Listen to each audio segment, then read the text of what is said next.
Indian എയർഫോഴ്സിൽ airman തസ്തികയിൽ എക്സാമിന് prepare ചെയ്യുന്ന എല്ലാ ഉദ്യോഗാർത്ഥികളുടെയും ഏറ്റവും വലിയ കടമ്പ എന്നുള്ളതാണ് ഫേസ് 2. കൃത്യമായ ഇൻസ്ട്രക്ഷൻസ് ഫോളോ ചെയ്യാത്ത കാരണത്താലും നല്ല രീതിയിലുള്ള പ്രിപ്പറേഷൻ ഇല്ലാത്തതിനാലും ഒത്തിരി ഉദ്യോഗാർത്ഥികളാണ് എയർഫോഴ്സ് എന്നുള്ള സ്വപ്നം പൂവണിയാതെ മടങ്ങി പോകേണ്ടി വരുന്നത്. അതുകൊണ്ട് ഇന്ത്യൻ എയർഫോഴ്സിൽ ഒരു എയർമാൻ തസ്തിക ആഗ്രഹിക്കുന്ന എല്ലാ ഉദ്യോഗാർത്ഥികളും ഈ വീഡിയോ അവസാനം വരെ കാണുക. അതായത് നിങ്ങൾക്കറിയാം ഇതിന്റെ പ്രൊസീജിയർ എന്നുള്ളത് phase 1 and phase 2. Phase 1 return examination ആണ്. അത് ക്ലിയർ ചെയ്ത് കഴിഞ്ഞു കഴിഞ്ഞാൽ അടുത്തതാണ് ഫേസ് 2 എന്നുള്ളത്. ഫേസ് 2 എക്സാമിനേഷൻ 5 പാർട്ടുകളായിട്ടാണ് വിഭജിച്ചിരിക്കുന്നത്. ആദ്യമായി ഫിസിക്കൽ ഫിറ്റ്നസ് ടെസ്റ്റ് ആണ്.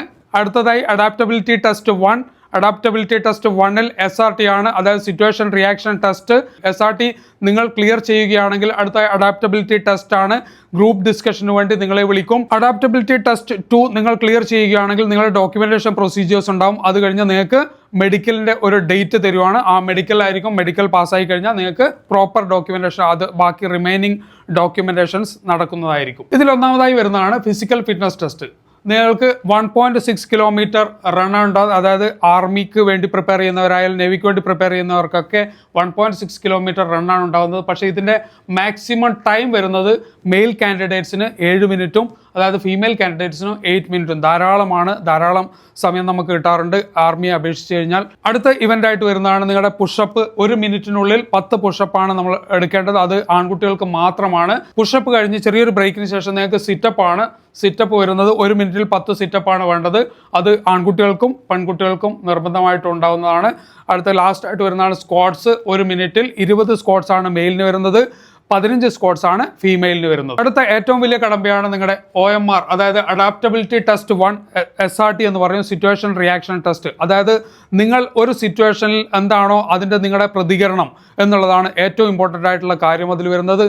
അത് റിലേറ്റഡ് ആയിട്ടുള്ള ക്വസ്റ്റ്യൻസ് ആണ് വരുന്നത്. SRTയിൽ negative SRT and positive SRT എന്ന് വിളിക്കാറുണ്ട്.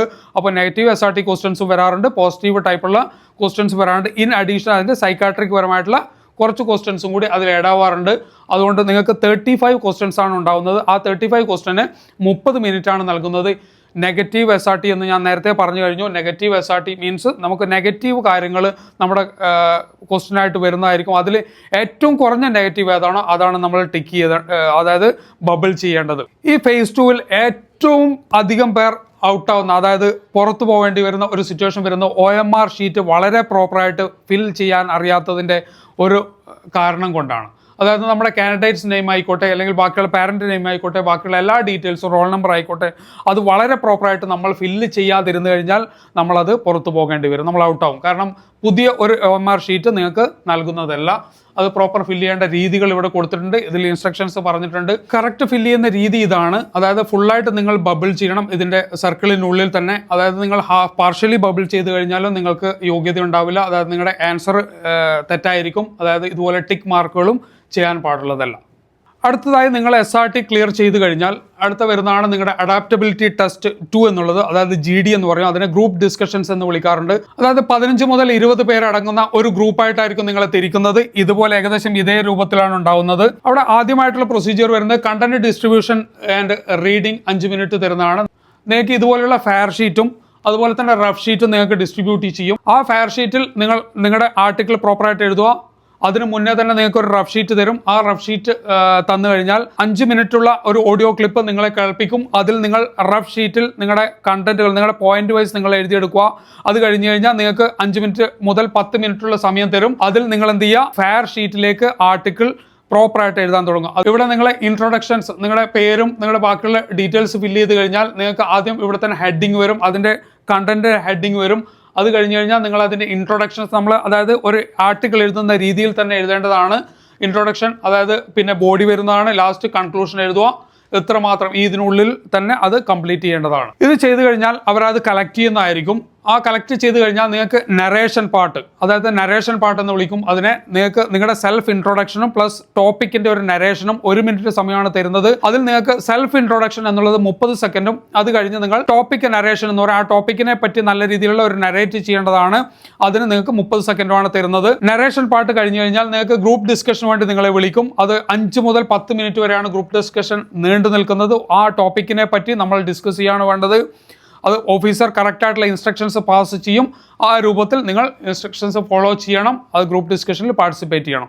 അതായത് മിനിമം നിങ്ങൾ 2 or 3 ടൈംസ് എങ്കിലും ആ ഗ്രൂപ്പ് ഡിസ്കഷനിൽ പങ്കെടുക്കേണ്ടതാണ്. എന്നാൽ മസ്റ്റ് ആയിട്ട് നിങ്ങൾ പാസ്സാവുന്നതാണ്. നിങ്ങൾ ഗ്രൂപ്പ് ഡിസ്കഷനിൽ പാസ്സാവുകയാണെങ്കിൽ നിങ്ങൾ അടുത്ത ഡോക്യുമെന്റ് വെരിഫിക്കേഷൻ, കുറച്ച് ഡോക്യുമെന്റ് പ്രൊസീജിയേഴ്സ് ഉണ്ടാവും. ആ പ്രൊസീജിയേഴ്സ് ഒക്കെ കഴിഞ്ഞ് ഏകദേശം നിങ്ങളെ വൈകിട്ടോടുകൂടി രാത്രിയോടുകൂടി നിങ്ങളെ മെഡിക്കൽ ഡേറ്റുകളൊക്കെ തരും. ആ മെഡിക്കൽ ഡേറ്റിന് വേണ്ടി നിങ്ങൾ അടുത്ത നെക്സ്റ്റ് ഒരു 5 to 7 days നിങ്ങൾക്ക് മെഡിക്കലിന് വേണ്ടിയിട്ടുള്ള ടൈം കിട്ടും. അതിനുവേണ്ടി പ്രിപ്പയർ ആവുക. അതിൽ മോസ്റ്റ്ലി ശ്രദ്ധിക്കേണ്ട കാര്യങ്ങൾ മെഡിക്കലിൽ ഒരു വാക്സിൻസ്, അതായത് ഇയർ വാക്സിൻ പ്രോപ്പറായിട്ട് ചെയ്ത് വെക്കണം. നിങ്ങളുടെ പ്രൈവറ്റ് പാർട്സ് ഒക്കെ വളരെ പ്രോപ്പറായിട്ട് മെയിൻറ്റെയിൻ ചെയ്യണം. അതിൻ്റെ കൂടെ തന്നെ നിങ്ങളുടെ ഐ ടെസ്റ്റുകളും നിങ്ങളുടെ ബ്ലഡ് ടെസ്റ്റ് എന്നുള്ളത്, അതായത് before breakfast and after breakfast blood ടെസ്റ്റുകളൊക്കെ ചെയ്യാറുണ്ട്. ഇന്ത്യൻ എയർഫോഴ്സിൽ ഏറ്റവും അധികം പേർ മെഡിക്കൽ ഔട്ട് ആണെങ്കിൽ അത് ഒരു കാരണത്താലായിരിക്കും. ഈ കാരണമാണ് നിങ്ങളുടെ ECG വേരിയേഷൻസ് വരുന്നത്. നിങ്ങൾ വളരെ പാനിക് ആയിട്ടാണ് അവിടെ ഉണ്ടാവുന്നത്. അതായത് നിങ്ങളുടെ ചെസ്റ്റിൽ അതിൻ്റെ ഇതൊക്കെ വെക്കും. അത് നിങ്ങൾ വളരെ പാനിക് ആയതുകൊണ്ടാണ് നിങ്ങൾ ഔട്ട് ആവുന്നത്. അങ്ങനെ ആകുമ്പോൾ നിങ്ങൾ പാനിക് ആവുകയാണെങ്കിൽ നിങ്ങൾക്ക് വേരിയേഷൻസ് നിങ്ങളുടെ ECGയിൽ കാണാറുണ്ട്. അതുകൊണ്ട് വളരെ കൂളായിട്ട് വേണം അത് അറ്റൻഡ് ചെയ്യാൻ വേണ്ടി. ഹിസ്റ്ററി ഡസ് നോട്ട്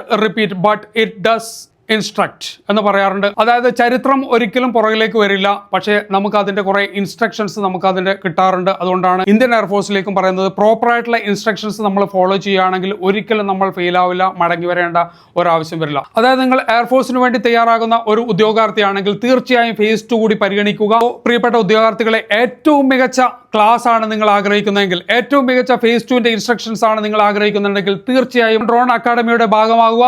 ഇതിൽ phase 1 ക്ലാസ്സസും അവൈലബിൾ ആണ്, phase 2 ക്ലാസ്സസ് അവൈലബിൾ ആണ്. ഇൻ അഡീഷൻ ഫിസിക്കൽ ട്രെയിനിങ്ങും കൂടി അവൈലബിൾ ആണ്. അതുകൊണ്ട് താല്പര്യമുള്ള ഉദ്യോഗാർത്ഥികൾ ഈ പറയുന്ന നമ്പറിലേക്ക് കോൺടാക്ട് ചെയ്യുക, സീറ്റ് ഉറപ്പിക്കുക. താങ്ക്